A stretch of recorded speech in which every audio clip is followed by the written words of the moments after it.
Allen in Bensalem, Pennsylvania. Where's that, Jesse? Bensalem, not Bethlehem. We know where that is. Bensalem. Bradley cut all that out. Allen up in Pennsylvania. Probably rural PA if I had to guess by the town. Over under 6.5 teams who made the playoff last year, making the playoff this year. I like it. Because FanDuel's not even offering me this yet. Maybe they will tomorrow, but they're not offering me that yet. So obviously 12 teams made the playoff last year. There are the teams there. Do you have them memorized if you're listening on podcast? If you don't, really quick. Indiana, Ohio State, Georgia, Texas Tech. Those were your top 4. Oregon, Ole Miss, A&M, Oklahoma, Bama, Miami, and then Tulane and JMU both made it. So we're asking over under 6.5 of those teams making it back to the playoff. Okay, now, per FanDuel, paper popper of a stat, 10 of the top 13 teams to win the title this upcoming year made the playoff last year. So FanDuel thinks it's an over. FanDuel's clearly leaning towards the over, but FanDuel doesn't make the bets. They just take the bets. So who knows? Who knows? Maybe we can find some hidden value here. My first thought, if I'm trying to nail this over-under, is who are the best bets to make the playoff this year that got left out last year? So Notre Dame immediately comes to mind. Like, I would be shocked, really stunned to shocked if Notre Dame doesn't make the playoff this upcoming season. Well, that's one, because they didn't make it last year. Texas, tough schedule now, but Texas, there's no excuse for them not to make the playoff this upcoming year. That'd be 2. LSU has the 9th best odds to win it all. I'm going to say LSU should expect to make the playoff. I'm going to put that on Lane right here in front of God and everybody before they even start spring practice. So that'd be 3. USC, no, I won't go as far as to say they should expect to make it, but I think they've got a reasonable shot to make it. I just have my fingers here counting. That'd be 4. Well, I'm not saying we're going to go 4 for 4 there, but if you think about the G5 element of this, the G5 put 2 teams in the playoff last year.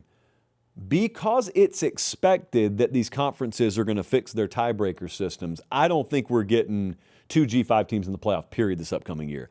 And if it sounds complicated, it is. It's mainly stupid that the ACC tiebreaker situation was such that, hey guys, do me one favor. Check and see if you're subscribed to the channel. If you are, great. If you're not, it's that easy. It's free. It doesn't cost you anything. It doesn't sign you up for anything. It just helps us do the show this way forever. All right, back to the clip. They allowed a second G5 team to get in the playoff last year. Anyway, we think that's going to be fixed. So kind of a moot point on whether you think 2 G5s should make it or not. I don't think either of the G5s that made it last year are going to make it this upcoming year.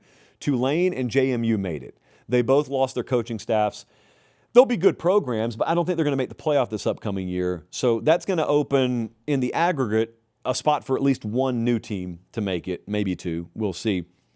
The most vulnerable teams out of the 12 that made it last year, let's just think about it. First off, the SEC had 5, the Big Ten had 3.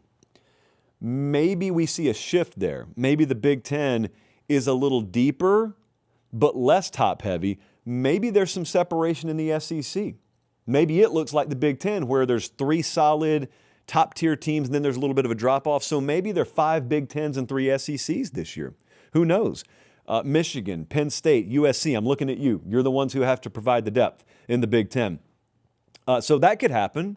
And then obviously you could have Alabama not make it. You could have Oklahoma not make it. You could have any of a number of teams in the Big Ten, like I just mentioned, that didn't make it last year, make it this year. What's the ACC going to do? What's the Big 12 going to do? Each of those were 1-bid leagues last year. Miami, and that's it from the ACC. Texas Tech, and that's it from the Big 12.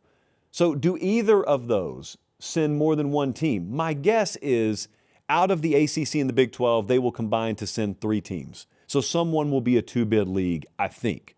I think the G5 is just going to get 1 team in. Here's the bottom line. Can I find 4 more? If I think the Big 12 and the ACC will combine to get 3 in, if I think the G5 is going to get 1 team in, can I just find 4 more somewhere? Notre Dame, yes. Texas, yes. I'm struggling, though. I'm struggling, and obviously it's March 5th, so we're just on the record forever here with my over-under. So if I had to bet this right now, I would say very slightly under 6.5 teams repeat as playoff participants. That's where I'm going right. Jesse went over. You went over, right? You think over 6.5. I'm saying under. I'm landing on 6. You're landing on 7 is basically what we're saying. So I think half the playoff field this upcoming year and no more will be made up of repeat playoff teams. I very well could change my mind on this. FanDuel clearly thinks I'm out of my mind, so I very well could change my mind on that. We do not have any ACC merch in the store right now, but we do have some good shirts in the store right now. PateStateMaterial.com if you want to go there. And I made some comments the other day about how we had new items in the store, and then there was some new stuff that I didn't know about. Well, come to find out, there was some new stuff since then that I didn't know about it until this morning, which is why I'm telling you about it right now. Long sleeves, short sleeves, all kinds of different accessories. PateStateMaterial.com, the place to go. And Alex would appreciate if you filled out a comment card and said hey to her on your way to checkout.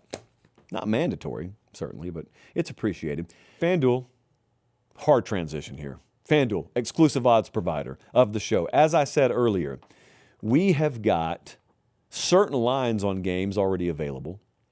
For instance, like I said, LSU's a double-digit favorite over Clemson right now in what we hope will be a night game in Week 1 in Death Valley. We don't know. You could obviously check out a lot of the futures markets at FanDuel. You could go bet conference tournaments about to crank up at FanDuel. You could do all that at FanDuel. A lot of you don't bet. A lot of you never will bet. That's cool.